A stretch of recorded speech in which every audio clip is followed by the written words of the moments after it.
free. Oh my god, I'm free.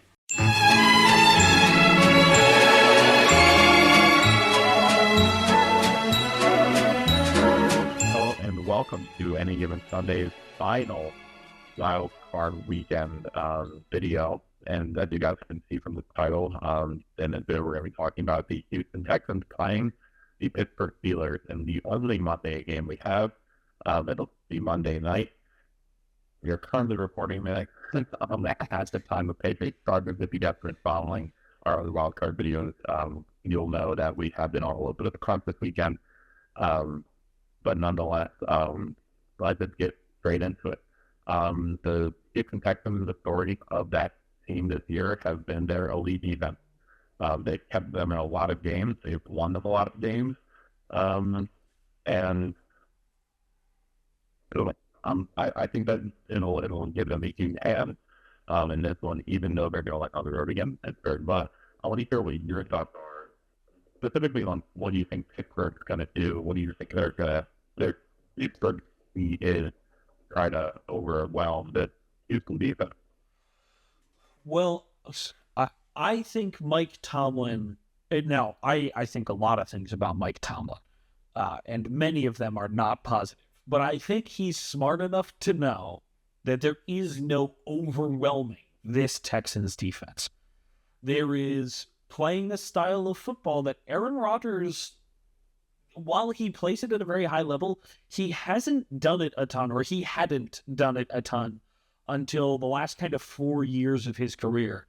And that's short and intermediate ball control football. Right? You're not looking to take shots on this Texans defense. They're not going to let that happen. You have to get the ball out quick. You have to get the ball out in rhythm. And I don't know if this Steelers offense is really built well enough for that. DK Metcalf is a glorified go ball artist. Calvin Austin, I forgot Calvin Austin was still in the league until last week. The receiver 3 is some combination of that kid from Michigan whose name I always forget, Scotty Miller, and Marquez Valdez-Scantling, which leaves a lot to be desired, is how I'll phrase that. It's hard for me to see a world where Pittsburgh's offense is able to do enough to overcome the Texans' defense, except it's a Pittsburgh home Pittsburgh is going to win this game. It's going to have to be what you talked about. It's going to have to be a lot of long drives where you're not necessarily trying to put up a ton of points. You're trying to prevent the Texans and limit the number of opportunities that the Texans have.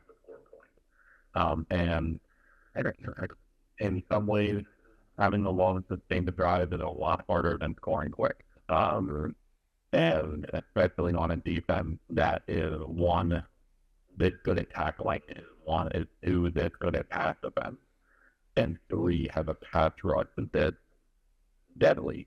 The Texans defense from top to bottom is scary to go against, but Pittsburgh is going to find success offensively. They're going to have to be in their bag. Arthur Smith is going to have to pull out everything that he has been holding out on the rest of the NFL for his entire coaching career. They're going to team up some good plays, not to but just to ding and dunk a little bit up the field. Just to try to put points up. I don't know whether it be 17 goals or if like 1 touchdown and 6 field goals. You've got to find a way to get onto the opposing side of the field, and the tough point. Yeah. Especially because the Steelers defense by no means is as good as the Houston defense, but they are able to hold their own. And the Houston offense can be spotty at times. So if the Steelers defense is able to put together a good game plan and are able to kind of animate the Texans offense, And that's going to actually be a football team, but I don't really expect it to be. Yeah, and I mean, look, the Steelers have surprised both of us, I think, all year long, but certainly they've surprised me all year long by being competent. And, you know, there's stretches, as there always is in the Steelers season, where it looks like they are the worst team in football. There are stretches where it looks like they're the best team in football. Houston can mitigate that by sacking Aaron Rodgers once or twice. And that might be all it takes. We should note that the Texans' offense struggles mightily, almost no matter who they're playing. We talked about before we started recording, they're on a 9-game win streak coming into the wild card weekend. Their division opponent and the division winner and the team on an 8-game win streak in Jacksonville lost. So we'll see how much the win streak actually matters going into Pittsburgh. But it is tough to see an outcome where Pittsburgh comes out on top. And there's almost nothing they could do short of actually winning the fucking game that would change my mind on that. And if they win the game, it's going to be a lot of Jalen Warren. It's going to be a lot of Kenneth Gainwell. It's going to be a lot of hitches and curls. Honestly, this would be a magnificent Kevin Patullo game because you're just running the ball and praying that it works and running a shit ton of hitches and praying that your quarterback gets the ball out on time and also that your receivers separate enough that your quarterback can get the ball out on time. And I think every once in a while you load up and take a play action shot just to keep the defense from, oh my God, what a fucking pick. Back to, the game that we were supposed to be talking about. Houston's got a huge, huge upper hand over pretty much everyone left in the field because their defense is as good as it gets. And their offense, while spotty, is not Eagles level of bad. There is not long stretches of times during games where they go 3 and out. Right? They are at least moving the ball, giving their defense a little bit of time to breathe. That makes things easier on both sides. And you toss in a potential turnover or two, and it gets real dicey real quick for Pittsburgh. Just to get a reference to how elite the Houston defense has been this season, they currently rank 6th in passing yards per game. They rank 4th in rushing yards per game, and they rank 2nd in points per game, only behind the Seattle Seahawks. And when you look at a lot of the other defenses that are kind of in that top 5 area with them in every metric, all of those teams, pretty much all those teams, have better offenses than the Houston Texans. The Texans defense does not have the luxury of benefiting from an offense that can sustain a long drive consistently. And that makes where they rank even more impressive. And if the Steelers are to find offensive success, it might have to be on Aaron Rodgers winding back the clock a little bit. And manning the offense of his own will, and finding a way of giving some piece of primary competency. That might just have to be how Steelers win it. Especially if the Texans offense can get going.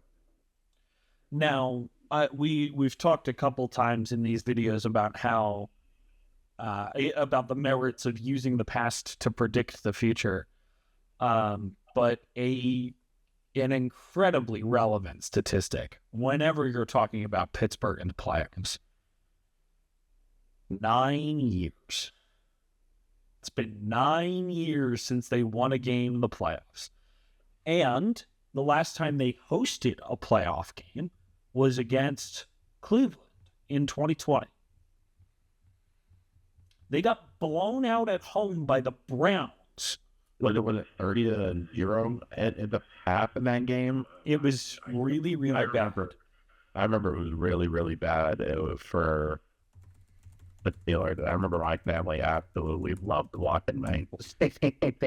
It was that can't be the final score. Was it 48-37 as a final?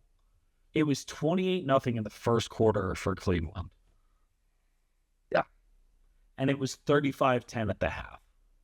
From them. So Pittsburgh scored 27 in the second half, outscoring the Browns 27-13. Ultimately, though, just a moral victory. When he got the part of the And that was it for Big Ben, right? That was Big Ben's last ever game. black game. And it started with a snap over his head into the end zone, which Cleveland recovered. One play, ESPN has that listed as one play, negative 20 yards to 14 seconds off the clock. Also, just so that people don't think we've forgotten about Chargers Patriots, the Chargers went 4 and out at the goal line. And Drake May hit a quick hitter from the 2 to Ramondre Stevenson. And Stevenson took it from like the 7 where he caught it to the 50.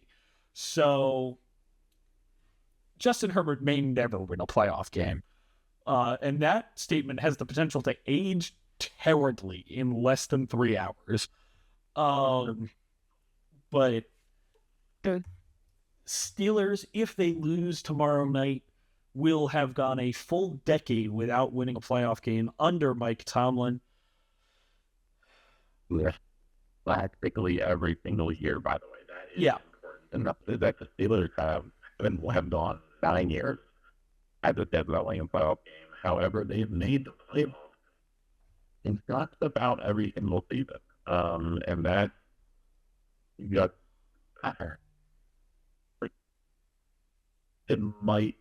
Harbaugh's already been fired, and it may be a time for his AFC North classmate to go out with him. Now, look, if the Steelers lose this game, almost no matter what, Mike Tomlin should be fired. It's time for regime change. And now, if they win, Mike Tomlin, you buy yourself at least one more year. But they went all in on this year as kind of the final year of Aaron Rodgers, the final year of a lot of their key players. If they fail, that should be it for this regime. And if they lose, and this is it for this regime, that will leave one head coach and front office still in power in the AFC North.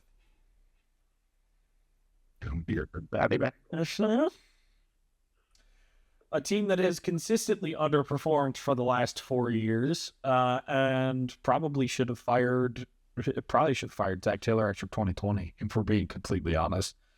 Obviously, you can't fire him after the trip to the Super Bowl in 2021, but you had reason to fire him in 23 and 24 and 25, and you didn't take it. So that's on you, Cincinnati.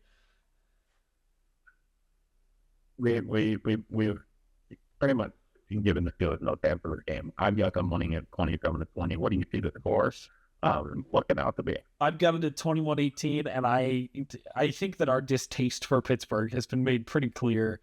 I certainly am rooting for Houston. They are the team that I would like to see make it out of the AFC as a whole. And oh my, how greatly beneficial it would be for them to host a playoff game in the divisional round. So fingers crossed LAC pulls this one out, even though I was rooting for New England earlier today. You grew up in Baltimore.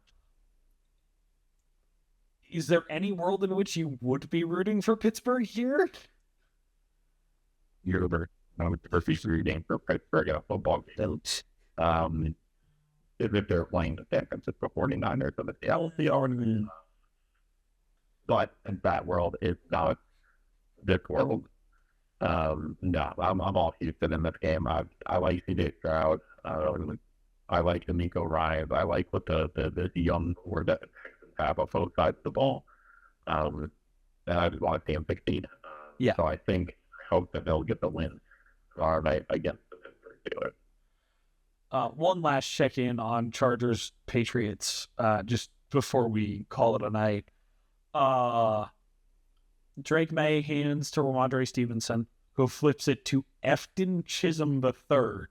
He throws it to Drake May and misses by about 5 yards. Incomplete on 3rd and 4. Patriots going for it on 4th and 4. It's caught on the sideline. Who the fuck is that? Who are the Patriots throwing out here at receiver, bro? Who is number 18 on the Patriots?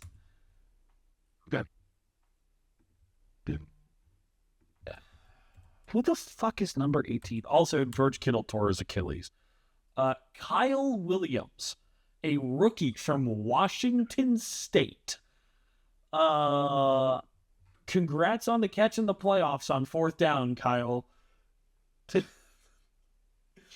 Good on you. Drake May just got fucking obliterated. All right. We're going to call this a night so that we can actually pay attention to the game and not keep interrupting this video that is already far longer than its brothers on this channel. Thank you all so much for watching. If Pittsburgh wins, be sure to just tear us to fucking shreds in the comments. We deserve it. We're both being very pessimistic about this. But if they don't, follow us on social media. They're all linked down in the description below. And we will see you next week for the divisional round, where we will finally get to talk about, ostensibly, the 2 best teams in their respective conference. So, Tyler, my friend, it is a pleasure as always. And I will see you on Tuesday at the latest.